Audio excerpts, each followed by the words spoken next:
大家好，我係阿夫拉。唔知你哋覺唔覺得今次嘅 2.7 版本咧嘅故事咧比較短，但係佢嘅 2.0 版本嘅結局收尾咧算係做得幾唔錯。不過今日咧就唔係同你哋去講故事，今日咧就同你哋分享一下大黑塔。咁就藉住目前咧大黑塔有限嘅資訊，去話俾大家聽咧 3.0 版本咧係應該點樣去入坑。而今次大黑塔將會講到嘅配對咧同埋遊戲分析，咁我就目前覺得咧大黑塔嘅配對要求咧就比較偏向於老手嘅。咁我就讀一讀咧網上有一啲嘅測試者咧已經係測試咗大黑塔噶啦。咁我就簡略讀一下咧佢哋對於大黑塔嘅目前評價。當層數累積至最大嗰陣咧，佢嘅爆發力係相當驚人嘅。要充分發揮咧大黑塔嘅潛力咧，隊伍至少要有包含2位咧知識嘅角色啊。因此咧佢嘅協同選擇咧相對有限。如果你有翡翠嘅話咧，咁配大黑塔就係一個明智嘅選擇啦。然而咧一個值得注意嘅缺點就係佢對戰技點嘅消耗非常高，可以話係相當誇張。如果你冇翡翠嘅話，4星版本嘅黑塔亦都係可行嘅選擇。而資金料同埋霍霍咧，亦都可以好好嘅適配。最後仲有話佢對專武嘅依賴程度相當高。其實唔知你哋有冇發現呢？如果你有睇呢個大黑塔嘅技能描述嘅話，佢目前咧最大嘅弊處咧唔係淨係戰技點嘅問題，佢最大嘅問題反而係暴擊率。你會發現咧，除咗佢嘅專屬光錐咧，佢會俾12% 之外咧，基本上咧你喺佢嘅痕跡嗰度咧揾唔到任何一項咧係關於暴擊率。即係話目前 V1 嘅大黑塔咧係非常依賴專屬光錐啦，以及遺棄同埋詞條去增強呢個嘅暴擊率，又或者佢要揾隊友咧去撐暴擊率啦。呢度要認清一樣嘢就係，如果你冇暴擊率嘅話咧，無論你嘅人物有幾多嘅暴擊傷害都係冇用嘅。你見佢好似額外效果好勁啊，揾多個知識人物配咧，咁就有多80% 嘅暴擊傷害，而且佢係按照疊層咧有一個嘅傷害倍率。但係如果大黑塔冇暴擊率嘅話，無論你有幾高嘅暴擊傷害定係傷害倍率都好啊，呢啲嘅攻擊咧冇暴擊率嘅情況下咧，都只係拗痕嘅啫。所以喺遺棄嗰方面咧，用學者套咧就一定走唔甩噶啦。專屬光錐12% 暴擊率，學者套2件嘅情況下有8%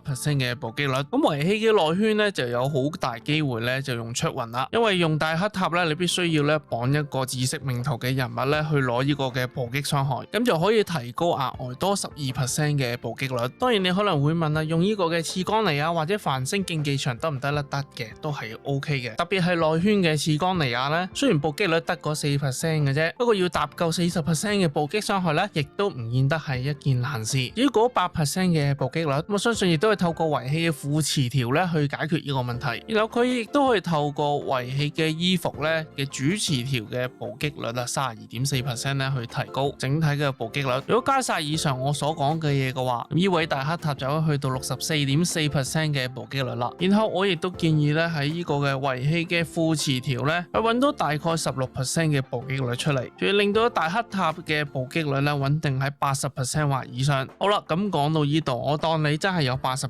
嘅暴擊率，咁你剩低個20% 點算呢？呢度就要靠咧組隊人物嘅幫助啦。呢度咧就講到牽涉輔助嘅人物啦。如果你嘅輔助係用資金料嘅話，咁佢嘅暴擊率咧就係唔會改變噶啦。咁如果唔用資金料嘅話，咁考慮到咧就有2個選擇嘅，分別就係花火同埋星期日。但係喺目前版本嘅情況下咧，你用花火咧唔係唔得嘅，但係咧會有啲蝕出。咁呢度咧就先撇開億靈呢個部分咧就唔講。咁好多人都知道啦，花火咧嘅終結技咧會提供好多嘅戰技點，咁理論上咧都會好適合大黑塔嘅。不過如果係同星期日做比較嘅話咧，咁我覺得咧花火咧係有2樣嘢比較蝕底。第一樣嘢就係咧，如果花火咧唔用專屬光錐嘅話咧，你係提升唔到其他人嘅暴擊率。咁咧除此之外咧，花火嘅專屬光錐咧只係提供大概10到14% 嘅暴擊率嘅啫。咁相比較下咧，星期日咧咧嘅天賦咧就有講到話，用戰技咧對目標咧可以提高目標20% 嘅暴擊率，持續3個回合嘅。咁如果個大黑塔咧照我頭先所講嘅安排嘅話咧，咁個暴擊率就已經去到100% 噶啦。然後就係去到消耗戰技點嘅問題。雖然睇落花火嘅終結技咧提供嘅戰技點咧真係好可觀，而星期日所提供嘅戰技點咧可能真係比花火少嘅。但係唔好唔記得咧，星期日咧仲可以適配呢個嘅召喚體系嘅人物，咁佢嘅泛用性咧就會比花火咧嚟得多。咁除此之外咧，花火嘅行動提前咧亦都輸咗俾星期日。花火戰技嘅夢魷魚咧去對呢個嘅目標嘅行動提前咧係只有50% 嘅啫，但係星期日咧就同佢阿妹知根鳥一樣嘅，咁施放咗戰技之後咧就會立即行動提前嘅。咁啊各位，我再提多一樣嘢，雖然大黑塔啦依家目前只係一個 V1 嘅版本，但我相信咧佢哋一啲嘅基本大方向咧就唔會改噶啦，包括要揾多一個知識命途嘅人物咧去做配對，同埋比較消耗戰技點以及暴擊率偏低嘅一個缺點。咁啊考慮到目前大黑塔 V1 呢一個嘅技能嘅問題咧，我就有一個人物嘅配對建議咧去俾大家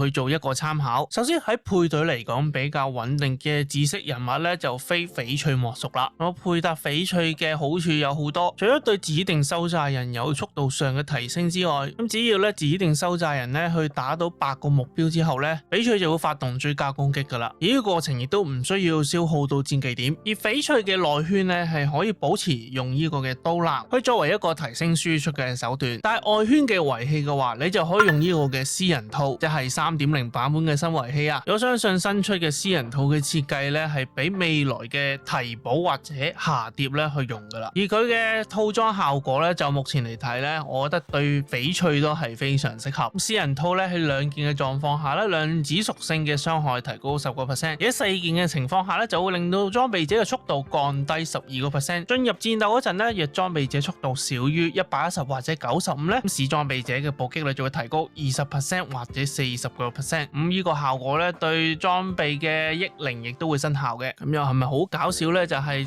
呢個套裝咧係會降低速度嘅，而同一時間咧翡翠咧係完全唔需要用到速度嘅，所以翡翠咧係可以憑呢個嘅套裝咧去將自己嘅速度咧降到95或以下，就可以令到翡翠咧唔需要追求副詞條或者詞條咧去刷呢個速度或者暴擊率，全部去追呢個嘅暴擊傷害就可以啦。咁可能咧有個問題你就會問啦，咁呢個私人套咧可以壓低呢個嘅速度咧去提高個暴擊率啊，係咪就等於同時適合大黑塔去用呢？咁我嘅答案咧就係否定嘅。如果你嘅主師副師嘅速度咧都係低於100或以下嘅話，你就會非常容易進入一個捱打嘅局面。將速度壓到100或以下咧，即係意味住起碼係咧每2個回合咧先至有你呢個主師出場啊。咁所以咧覺得呢個位真係好危險。所以私人套裝嘅遺器咧，你俾翡翠就 OK 啦，你冇俾大黑塔啊。咁啊，如果主師副師嘅人物咧都固定咗嘅話，咁剩翻落嚟就只需要考慮到咧呢個生存位同埋輔助。我覺得最簡單嘅考慮就可以從呢個嘅追擊隊咧入手，將呢個嘅知更鳥翡翠飛燒沙金呢個組合咧攞走飛燒，換個大黑塔入嚟，咁就可以玩噶啦。而第2個組合我都覺得可行嘅就係將知更鳥換走，換成星期日入嚟去單拐大黑塔。咁你要有個認知就係咧翡翠同埋沙金咧係好少用到戰技點，而星期日亦都可以做到產戰技點嘅效果，然後去俾大黑塔咧去消耗戰技點。所以呢一個嘅新配對星期日翡翠大黑塔沙金 O 唔 OK 呢？我覺得非常 OK。而其他嘅配對建議都係有嘅，咁分別係有啦，知更鳥霍霍翡翠大黑塔，又或者知更鳥零沙翡翠大黑塔，另一話係星期日零沙翡翠大黑塔都好。咁有啲人就話咧，將星期日嘅 buff 咧去俾零沙，要令到零沙嘅召喚物咧不斷行動，去從而咧幫大黑塔咧去疊層。咁我覺得你玩呢隊咧一定要有呢個嘅手動嘅準備啦。因為呢個配對咧對零沙嚟講咧可能係一種浪費嚟嘅。咁零沙咧喺冇擊破隊嘅輔助下咧，佢只係一個輔助嚟嘅啫，佢攻擊係打唔到傷害嘅。咁你又話如果有第5個選擇，譬如星期日加霍霍呢個組合得唔得呢？咁呢2個人物咧同時對能量咧都有一個回復嘅提升。如果配埋翡翠大黑塔嘅話，的確係可以一試嘅。但係呢度可能又會考慮另一個問題，就係呢個組合會唔會令到大黑塔咧出嘅終結技太快，從而減低大黑塔嘅疊層數目呢？呢個亦都係未來咧其中一個要測試嘅地方嚟嘅。咁所以咧目前咧大黑塔嘅配對咧，我考慮就係得咁多嘅啫。我相信咧如果老玩玩家咧有呢一系列嘅人物咧，亦都可以提前做準備噶啦。最後一個問題咧就係大黑塔需唔需要做一個